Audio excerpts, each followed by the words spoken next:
સારા છે આ જો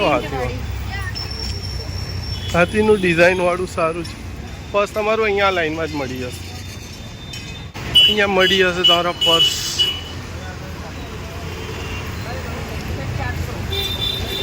છે ને મિત્રો ગુડ મોર્નિંગ શુભ સવાર જય શ્રી કૃષ્ણ આજે શ્રાવણ માસનો પવિત્ર સોમવાર છે મંદિરે જવાનો સમય મળે તો ચોક્કસથી જજો આજનો તમારો દિવસ શુભ રહે ઉત્સાહપૂર્વક રહે એવી મારા તમામ મિત્રોને મારા તરફથી શુભેચ્છા છે એક 10 ના પેલા લઈ 10 રૂપિયામાં અમને અને 10 ના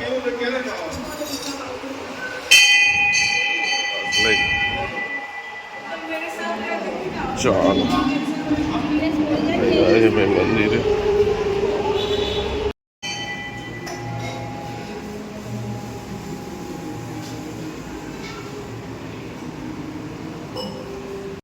ચડાવી દેવાના શિવલિંગ પર પછી સાઈડમાં રાખી દેવાના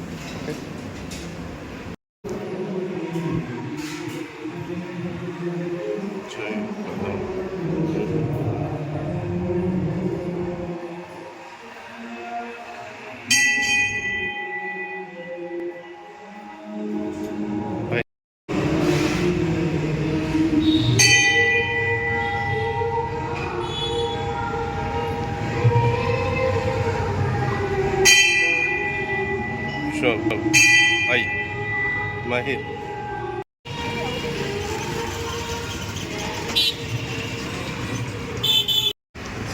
મિત્રો હું ને માહિર આ બિલાડી માટે લઈ લીધું હતું અને હું ને માહિર થોડા લેટ આવે પણ દર્શન સારી રીતે થાય છે કેમ પૂછીએ છીએ લેટ બને હા ના સારું સવારે તો બહુ જ ભીડ હોય છે આ મંદિરે અત્યારે શાંતિથી દર્શન થાય ખ્યાલ નહીં એટલે આ વખત તો છોડ્યો જ નહોતો દર્શન સારી રીતે થઈ ગયા આ જો બિલાડી બેન જો આ મોલુની બેન પણ આ લાય ભાઈ તારું દૂધ કેવો અવાજ આપે જો મારા પગમાં આવશે લાડ કરશે જા ભાઈ જા જલ્દી ફટાફટ આપી દે ને મોલુને આપો હવે તો પહેલે લઈ લે ભાઈ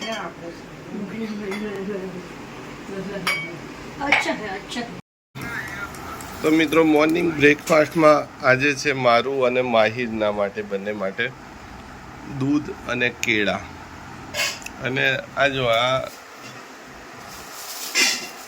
ફ્રૂટની હાલત તો જો લાવીએ છીએ પણ બાળકોને ઓછું ગમે છે અત્યારે તો કંઈક પીઝા બીઝા લાવી દો તો પતાવી જાય પણ આવું કંઈક ફ્રૂટ લાવીને રાખીએ ને તો નથી ખાતા આ તો જો કે ઘરની કહાની હશે પણ ઠીક છે તો ચલો હવે દર્શન કરીને આવ્યા અને એક અર્જન્ટ કામ છે એ બતાવો હવે પહેલે ફરાળીમાં શું બન્યું છે આજે ફરાળીમાં છે સાબુદાણાની ખીચડી ઓકે સૂકી ભાજી અને મોરૈયો અરે વાહ આ તો ત્રણેય વસ્તુ બનાવી દીધી એમ સરસ ચલો આજે ખાણીપીણીના બી આમ ઉપવાસના નામ પર થોડા જલસા થઈ જશે કેમ કે ત્રણેય વસ્તુ ફેવરેટ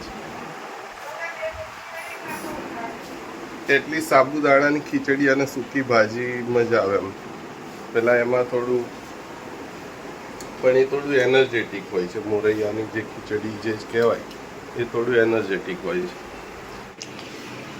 તો મિત્રો બહારનું જમવાનું રેડી છે રોટલી શાક અને સાબુદાણા કેમ કે આજે બધાનો ઉપવાસ જ છે તો બા બી એ સાથે ફરાળી કરશે પણ રોટલી સાથે એમ અને એમનું મૂવી બી ચાલુ થઈ ગયું છે ગુજરાતી મૂવી રાણીપમાં પહેલાં અહીંયા કોઈ મેડિકલ સ્ટોર નહોતું છેલ્લા 3-4 વર્ષથી એક મેડિકલ સ્ટોર છે તો સારું છે એમ છોકરો એક્ટિવ છે કંઈક હોય ને તો ધ્રુવાને આજે કાનમાં દુખે છે તો એના માટે ટીપા લેવા નીકળે અને કોલ કર્યો તો કે આવો વાંધો નહીં અહીંયા છે સારા ભાઈ આ છે મેડિકલ સ્ટોર સારું બનાવ્યું એકચ્યુઅલી મેડિકલ સ્ટોર બન્યા પછી જ્યારે કેમ કે બહુ વ્યવસ્થિત અને જેન્યુઅન છોકરો છે અને સેમ દેખાવમાં મારા મોટા ભાઈ છે પોલીસમાં એમના સન છે એના પહેલે ભત્રીજા જેવો લાગે અને કુલ માઇન્ડેડ છોકરો છે અને સારું જ્યારથી બી અમને મેડિકલ સ્ટોર ચાલુ કર્યો છે સારું એવું અહીંયા લોકોને દૂર નથી જવું પડતું જોવા માટે એમને આ ટીપા સજેસ્ટ કર્યા અને કંઈ નાસ્તો આવું કંઈક નાનું મોટું હોય ને કંઈક ટીપા છે બાની દવા ગોળી છે થોડી કહી દઈએ ફોન ઉપર કંઈક વસ્તુ મંગાવવાની હોય મેડિકલને લગતું તો લાવી દે છે તો સારું છે કે ભાઈ ઘરની સામે મેડિકલ સ્ટોર નજીકમાં કેમ કે હતું નહીં અહીંયા પટ્ટામાં સતત બેઠાડું કામ છે તો શું થાય કે નોર્મલી કંઈક ચાલવાનું કે વોકિંગ કરવાનો સમય મળે ને તો બેસ્ટ એ જ લાગે. યા તો હું સાયકલિંગ કરતો કંઈક લેવા જાઉં, સાયકલ મારી બ્રેક્સનો કંઈક ઇસ્યુ છે તો વોકિંગ કરતાં કરતાં નીકળી પડ્યા. પેલી સૂઈ ગઈ મજાથી. પેલી રૂમમાંથી અહીંયા આવીને એટલા માટે સૂઈ ગઈ એ તો મને કાઢી મૂકી.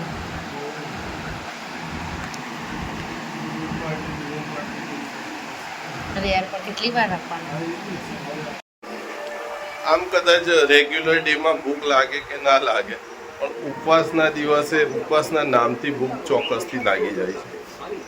આજે 2-3 જગ્યાએ જવું હતું પણ એનર્જી એટલી બધી આમ વિચારીને ડાઉન રહી. બાકી ફરાળ તો એટલી બધી ખાઈ લીધી કે જે રેગ્યુલર ડેમાં ખાઈએ એના કરતાં પણ વધી ગઈ. પણ ખબર નહીં કેમ સાયકોલોજીકલ હોતું હશે કે ભાઈ ઉપવાસ છે તો માનસિક રીતે કે ભાઈ એનર્જી ડાઉન રહી. ઠીક છે, તો કમ્પ્યુટર ચાલુ કર્યું છે અને કામ કરીને પોતાનું માઇન્ડ ડાયવર્ટ કરવાનો પ્રયત્ન કરું છું. મારું વર્ક એ હંમેશા મારું વર્ક નથી રહ્યું. ઇટ મીન્સ કે ફાઇનાન્શિયલ પ્રોબ્લેમને સોલ્વ કરવા માટેનું કામ જ નથી રહ્યું. ઘણીવાર એવું થાય કે માઇન્ડ ડાયવર્ટ કરવાની બેસ્ટ મેડિસિન છે. તો મિત્રો આજે ડિનરમાં છે ભીંડા, રોટલી, ખીચડી અને કઢી. કઢી શું છે કે બાને ખટાશવાળું કંઈ આપવાનું નહીં એટલે અમે બી ઘરમાં ઓછી બનાવીએ, પણ આજે ઉપવાસ હતો તો બનાવી છે ભાઈ ટેસ્ટ કરવા. બા તમે સ્ટાર્ટ કરો, હવે અમે બી જમી લઈએ. અગરબત્તી કરી રહ્યો છું. સરસ.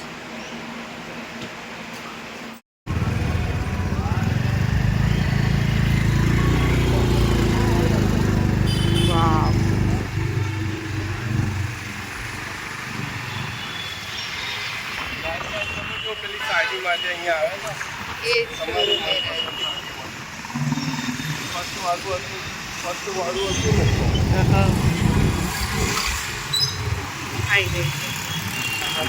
એ આગળ જ હતું.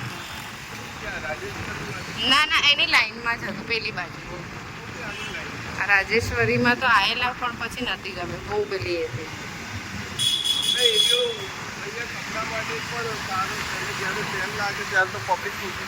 અરે જબર. આ પેલું હમણાં જ ના જોયું જેઠાલાલનું દયા ને એ રીતે અહીંયા હોય, પણ હવે એ બજેટ આપણને ના પોસાય ને.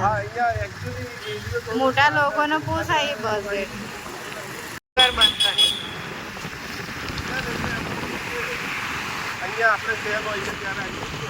હા એ જ છે. અહીંયા બી આટલામાં એક દુકાન હતી ત્યાં આવ્યા હતા, ખબર છે? આટલા પર જ હતી છે.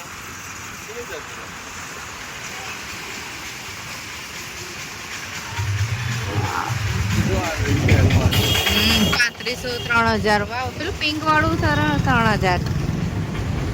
પિંક વાળું પણ એવું શૈલેષભાઈ નું કોઈ દિવસ પહેરતી નથી. Yes yes. હા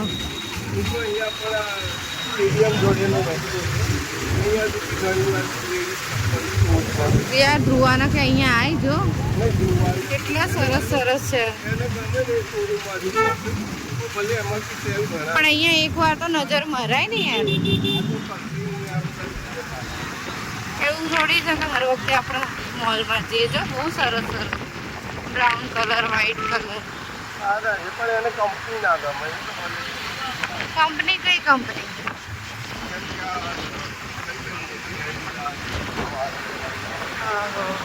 આ તમે પહેર્યા છે એ બી કેટલાના હતા? હા 1200 રૂપિયાના જ. એટલે હવે એને ગમે નહીં લેવા જવાના, જેથી એટલું જ પહેરે, ભલે મોંઘા તો મોંઘા. મિત્રો નવરાત્રી આવી ગઈ છે તો હવે આ ચણિયા ચોલી અહીંયાથી સ્ટાર્ટ રહેશે. લોકો ખરીદવા આવશે. અમે લાસ્ટમાં આવ્યા હતા તો એક પસંદ કરી હતી, મારા વાઈફે પણ લીધી નહીં. હવે એક લીધી હતી આઈ થિંક, અને એક નથી. એક લીધી હતી અને એક ડ્રોપ કરી દીધી. મિત્રો ખાણીપીણીનું બજાર છે. પહેલે હું અહીંયા આ એરિયામાં રહેતો ને, એટલે મારા વાઈફ જ્યારે મળવા આવે ત્યારે અમે અહીંયાથી ઘણું એમ અત્યારે ખાસું ચેન્જ પણ ઓળખે છે જે લોકો દુકાન. લો ગાર્ડન એકચ્યુઅલી ગાર્ડન નહીં પણ ઘણી બધી યાદો છે નહીં આપણી. ઘણી વાર તમે અહીંયા મળવા આવો. ચલો અહીંથી પાછા રિટર્ન થઈશું. તમારે પર્સ લેવું છે ને પાછું? કેમ કે ચેક પછી બહાર જતા રહીશું. ખાસું મોટું ગાર્ડન છે મિત્રો. આરું સારા છે. આ જો હાથીનું ડિઝાઇન વાળું સારું છે. પર્સ તમારું અહીંયા લાઈનમાં જ મળી જશે. અહીંયા મળી જશે તમારા પર્સ.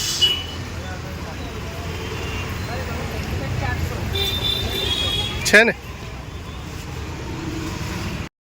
આ જો આ નેશનલમાં કેટલી વાર આવે આપણે. એકચ્યુઅલી પહેલે હવે શું એરિયો છૂટી ગયો છે. પહેલે અહીંયા રહેતો એના પછીના થોડા વર્ષો બી આવતા રહેતા. હવે નથી મેળ. સારું શર્ટો જેવું જ અત્યારે ચાલી રહ્યું છે લેડીઝોમાં બી. કેમ ખુશીને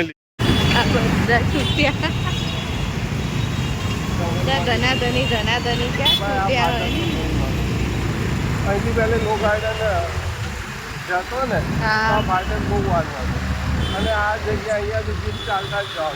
કેમ કે અહીંયાથી કોઈ એવી લો ગાર્ડન સુધીની બસ નથી. અને ઓટો કરીએ તો મોંઘું પડે.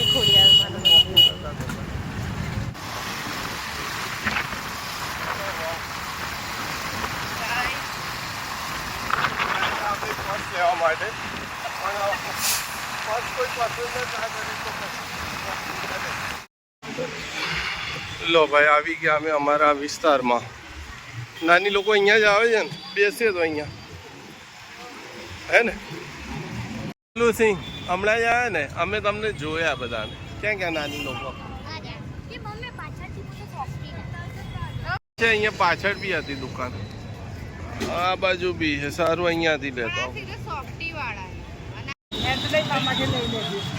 આ જો છોકરો ડાયો છે. બધાના કાગળિયા જમા કરીને પછી લઈ જાય. સરસ સરસ. આઈસ્ક્રીમનો આનંદ લો. તો મિત્રો આજે ઉપવાસના લીધે એનર્જી તો ડાઉન રહી છતાં કામ ઘણા બધા હતા જે કર્યા. બહાર જવાનું હતું, એક બે વસ્તુ શોપિંગ કરવા એ પણ કરી અને આજનો દિવસ પૂર્ણ હતો. દરેક મિત્રોને શુભ રાત્રિ, ગુડ નાઇટ. ફરીથી મળીશું નવા બ્લોગમાં નવા ઉત્સાહ સાથે.